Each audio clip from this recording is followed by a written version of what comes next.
ce geste de toi viendra mon secours.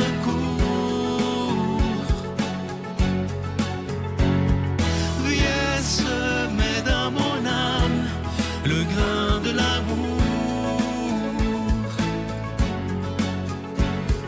Je traverse un désert et je meurs de soif. Montre-moi le mystère qui garde la foi. Bon lundi, bienvenue à votre émission La Victoire de l'amour. J'espère que vous allez bien. Ce début du mois de mars, je ne sais pas si vous êtes comme moi. Moi, c'est un des mots que je préfère le plus parce que tout commence à revenir à la vie et c'est absolument extraordinaire. Alors, comme on est au mois de mars 2025, je vais pendant tous les lundis du mois de mars nous inviter à vivre un carême autrement. Hein, on était habitués, peut-être pour les plus âgés, puis je critique pas ça, au contraire, mais avant, c'était, bon, il fallait se priver de chocolat, il fallait se priver de ci, il fallait se priver de ça, bon, etc. Mais je pense que ce qui touche le plus le cœur de Dieu, c'est des objectifs qu'on peut se donner pour devenir une meilleure personne.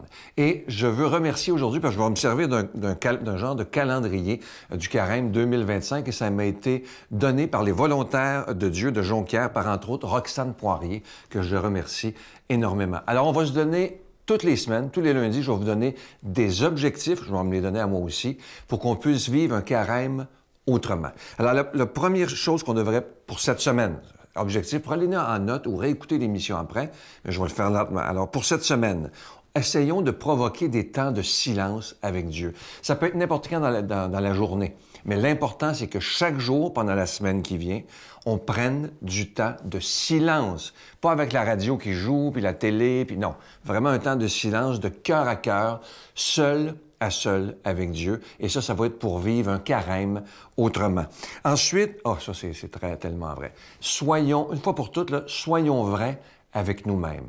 Vous savez que le pire des mensonges, c'est lorsqu'on se ment à soi-même. Ça, c'est terrible. Et il y a tellement de gens qui ne veulent pas regarder à l'intérieur d'eux parce qu'ils ont peur. Vous ne devez pas avoir peur. L'important, c'est d'être honnête, de regarder ce qui ne va pas en nous, de regarder ce qui va bien, évidemment, mais pendant ce carême-ci, il faudrait regarder peut-être ce qui va moins bien, puis essayer de l'améliorer avec l'aide de Dieu, de dire au Seigneur, pendant ce carême-ci, là, il y a ça que je voudrais régler avec toi. Je sais que je ne serai pas capable du seul, mais avec toi, je sais que je pourrai régler cette chose qui ne me plaît pas chez moi. On a tout quelque chose qui ne nous plaît pas, mais ça peut changer. Ensuite, ça c'est beau, faisons un autre objectif pour la semaine, prenez-le en note. Faisons jeûner nos défauts et nourrissons nos qualités. Ça, c'est tellement vrai. On a tous des défauts, on a tous des qualités, mais si on décidait, au lieu de toujours regarder nos défauts, de nourrir ces qualités qui sont nôtres. Prenez le temps aujourd'hui, si vous avez le temps, ou même cette semaine, de prendre un bout de papier ou votre téléphone ou votre tablette, peu importe, et écrivez vos plus belles qualités. Vous allez voir que c'est assez compliqué. On est souvent tellement dur avec nous-mêmes que c'est incroyable. Mais prenez le temps. Écrivez pas vos défauts. Écrivez vos plus belles qualités et demandez à Dieu d'améliorer ces qualités-là afin qu'elles soient encore plus belles, ces qualités, toujours plus au service des autres. Et essayons un peu de nous pardonner ces défauts qui nous tombent dans ses nerfs. On est tous pareils. Et le dernier objectif de la semaine, prenez-le en note, soyons moins susceptibles. Je ne sais pas si vous êtes comme moi, mais des fois, il y a des gens qui nous disent quelque chose, là, et de leur part, c'est pas méchant, mais nous, on pogne les nerfs, et ça, c'est la susceptibilité. Et ça, pendant le carême, il faudrait essayer de s'en débarrasser, parce que c'est très souffrant à vivre. Il y a des gens que tu peux pas rien dire un mot plus haut que l'autre, c'est que tout part en vrille.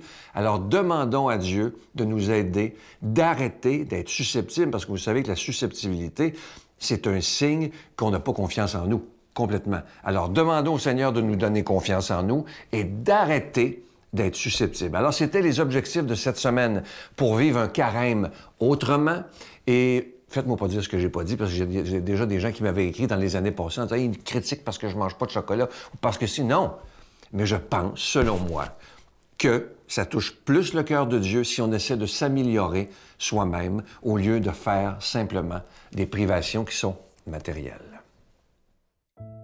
Notre Père qui es aux cieux, que ton nom soit sanctifié, que ton règne vienne, que ta volonté soit faite sur la terre comme au ciel. Donne-nous aujourd'hui notre pain de ce jour. Pardonne-nous nos offenses, comme nous pardonnons aussi à ceux qui nous ont offensés. et ne nous laisse pas entrer en tentation. Mais délivre-nous du mal, car c'est à toi qu'appartiennent le règne, la puissance et la gloire pour les siècles des siècles. Amen. La Victoire de l'amour vous invite à célébrer 30 ans d'amour au Centre Vidéotron de Québec le 24 mai 2025 de 13h à 17h. Avec Mélissa Bédard, Patrick Normand, Nathalie Laure, Guylaine Tanguay et la présence exceptionnelle de Michel Thor. Témoignages et conférences avec Sœur Angèle, Dominique Bertrand, David Bernard, Christine Michaud, Martin Larocque, Claire Jacques, Victor et l'équipe de la Victoire de l'amour. Billets en vente maintenant sur lavictoiredelamour.org. Je veux prendre le temps aujourd'hui de solliciter votre aide pour le ministère de la Victoire d'amour. Vous savez qu'on est en plein carême et comme on le fait depuis 30 ans, pendant le carême, il n'y a pas de cadeau du mois. Et ça, pour moi, c'est important qu'une fois dans l'année, on puisse dire, moi, j'ai le goût d'investir dans ma foi, mais de rien attendre en retour.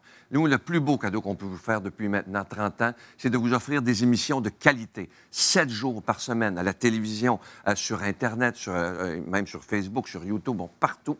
Et ça, c'est grâce à chacun et à chacune d'entre vous. Alors moi, ce que je vous demanderais pendant ce mois de mars, ce mois du carême 2025, c'est j'accepte de donner, j'accepte d'investir dans ma foi et je n'attends rien en retour. C'est comme si on faisait un cadeau à Jésus en lui disant « Je veux tellement que ta parole soit annoncée parce que Dieu sait qu'on en a besoin dans notre monde qui est tellement malade présentement. On a besoin de parler, d'annoncer ce Jésus qui est prince de la paix, ce Jésus qui veut vraiment nous donner tout son amour. Alors voici comment faire votre don. Par la poste à la Victoire de l'amour, casier postal 120, succursale Boucherville à Boucherville, le J4B 5E6. Ou par téléphone, par carte de crédit, du lundi au jeudi, de 8h à 17h, au 514-523-4433, ou à notre numéro sans frais, le 1-888-811-9291.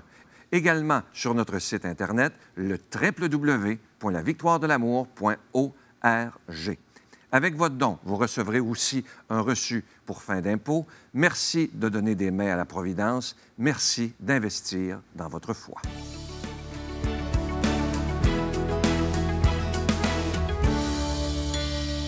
Mon Dieu, donnez-moi la sérénité d'accepter les choses que je ne peux changer, le courage de changer les choses que je peux et la sagesse d'en connaître la différence. Amen. Aujourd'hui, l'homélie est faite par quelqu'un qu'on apprécie énormément, le Père Gauthier.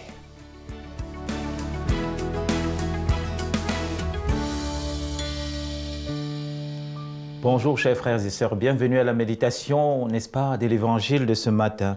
Le texte qui nous est proposé, c'est l'évangile selon saint Marc au chapitre 10, n'est-ce pas, les versets 10, 17 à 27. Dans ces extraits extraordinaires, c'est, vous savez, la rencontre de Jésus avec le jeune homme riche. Le jeune homme riche qui vient voir Jésus pour lui dire « Mais bon maître, voilà que dois-je faire pour avoir la vie éternelle ?» La vie éternelle ici qui est synonyme du bonheur. Vous savez, aujourd'hui, nous tous, nous cherchons le bonheur. Que dois-je faire pour avoir le bonheur? Que dois-je faire pour être heureux? C'est la question. Et Jésus lui dit « Tu connais les commandements. » Il le fait déjà, mais il lui manque une chose. Jésus lui dit « Va, vends tout ce que tu as, viens et suis-moi. » Et il s'en va tout triste. C'est extraordinaire. Qu'est-ce qui a rendu triste ce jeune homme? Qu'est-ce qui a rendu ce jeune homme alors qu'il vivait déjà de la vie d'enfant de Dieu? Et c'est sur cette question aujourd'hui que nous allons réfléchir, frères et sœurs, parce qu'il y a toujours comme un fil qui nous retient. Un fil qui nous retient par rapport à notre bonheur. Qu'est-ce qui nous empêche, vous et moi, d'être heureux? Or, nous avons tout. Nous avons la vie, nous avons le soleil. Peut-être d'autres sont malades, je suis d'accord. D'autres ont des problèmes de santé, d'autres ont des problèmes de famille. Mais au-delà de ça, est-ce que nous ne pouvons pas nous réjouir de certaines choses? Et vous voyez, frères et sœurs, la grande question de l'Évangile, c'est est-ce que nous allons toujours désirer avoir ce que nous n'avons pas, ou alors nous allons déjà rendre grâce à Dieu pour ce que nous avons? Et ce jeune homme riche, il a deux problèmes. Première chose, c'est qu'il n'arrive pas à rendre grâce à Dieu pour ce qu'il a. Car en rendant grâce, on comprend la beauté et la grandeur de la vie. Et je pense qu'aujourd'hui, c'est un peu le drame de notre génération. On a la difficulté à dire merci, la difficulté à reconnaître, n'est-ce pas, la grâce qui nous habite. On désire toujours plus. Il nous faut toujours avoir. Il nous faut avoir ce qu'on n'a pas. Mais Dieu seul sait ce que nous avons déjà. L'autre fois, je causais avec des jeunes, on essayait de voir un peu leur vie. Ils me disaient, mais mon père, en fait, la vie est triste, la vie est difficile. Je dis d'accord, on va essayer de regarder. Est-ce que vous savez que vous êtes parmi les 7 millions des personnes les plus heureuses sur la Terre? Vous avez l'eau, l'électricité, vous avez la nourriture, vous avez même la santé, vous n'êtes même pas dans un pays en guerre. Et là, ils étaient surpris. Je dis, en fait, vous avez tout ça et vous vous plaignez encore. Qu'est-ce qui ne va pas? Et c'est ça le jeune homme riche. Il a tout, il cherche plus.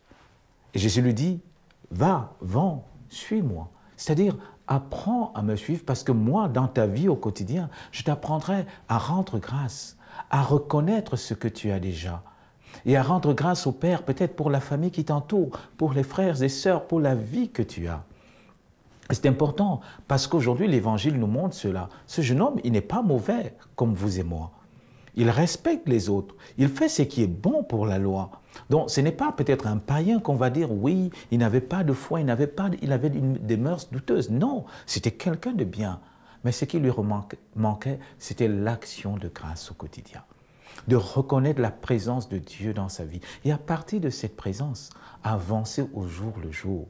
Pouvoir bénir Dieu pour sa famille, pouvoir bénir Dieu pour ses amis, pouvoir même le remercier pour le jour nouveau qu'on nous donne. Frères et sœurs, est-ce que vous pouvez imaginer, beaucoup comme vous et moi ont voulu se lever ce matin de leur lit et n'ont pas pu se lever. Beaucoup comme vous et moi ont voulu passer la journée et peut-être ne vont même pas l'achever. Est-ce que nous ne remarquons pas déjà que ça, c'est une bénédiction? Ça, c'est une action de grâce. Et c'est ça qui est beau dans notre vie. Plus nous entrons dans cette action de grâce, plus nous rencontrons Jésus. Parce que lui, il est toujours en action de grâce. Il bénit toujours le Père pour tout ce qu'il reçoit, pour tout ce qui est beau. Et Jésus, en terminant l'évangile, dit cette parole extraordinaire. Il sera difficile pour les riches d'entrer dans le royaume. Difficile, frères et sœurs. Parce que, comme riche, attention, ce n'est pas seulement la richesse matérielle, mais même la richesse intellectuelle. On se focalise sur notre avoir. Ce qui devient premier, c'est ce que nous possédons. Or, c'est l'inverse dans la vie. Ce qui doit devenir premier, c'est ce que je peux offrir à l'autre. C'est mon temps, c'est mon amour. C'est tout ce que je peux donner à ceux qui m'entourent. Alors, frères et sœurs, aujourd'hui, demandons cette grâce, deux grâces au Seigneur Jésus-Christ. La première grâce, c'est de le rencontrer, comme le jeune homme riche, d'aller à sa rencontre, de lui dire, Seigneur, qu'est-ce qu'il me faut pour être heureux? Qu'est-ce qu'il me faut pour entrer dans le bonheur? Qu'est-ce qu'il me faut pour avoir la vie éternelle? Et deuxième grâce aussi, c'est d'oser tout quitter pour nous laisser dans les bras de Jésus. Car Jésus, il ne nous enlève rien, il nous élève plutôt. Et que le Seigneur vous bénisse, vous protège et vous garde. Au nom du Père, et du Fils et du Saint-Esprit. Amen. Je vous salue Marie, pleine de grâce. Le Seigneur est avec vous. Vous êtes bénie entre toutes les femmes, et Jésus, le fruit de vos entrailles, est béni.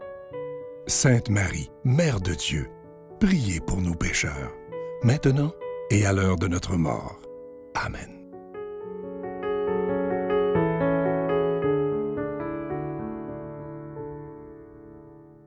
Comme vous le savez, à tous les mois de mars, quand c'est le carême, évidemment, il n'y a pas de cadeau du mois. C'est une façon de dire, je vais donner, mais sans rien attendre en retour. Nous, le plus beau cadeau qu'on peut vous faire, c'est vous offrir des émissions de qualité 7 jours par semaine, que ce soit à la télévision, sur Internet, et ça, c'est le plus haut des cadeaux. Alors moi, je vous remercie de faire un geste tout à fait spécial, une offrande spéciale du carême pour ce carême 2025. Je vous remercie de tout mon cœur et n'oubliez pas, réservez vos billets pour le Centre Vidéotron. Vous savez que vous pouvez venir en auto ou il y a le groupe Voyage Québec qui organise des autobus également. Je vous souhaite une très, très belle journée et n'oubliez pas ce qu'on s'est parlé tantôt. J'espère que vous les avez pris en note. Un bel objectif pour ce carême 2025. Mon Dieu, que tu m'as blessé, toi. Ah! Tu m'as blessé, là, j'ai traîné ça pendant des années. Quand on n'a que l'amour pour vivre nos promesses, sans nulle autre richesse que d'y croire toujours. Quand on n'a que l'amour pour meubler de merveilles et couvrir de soleil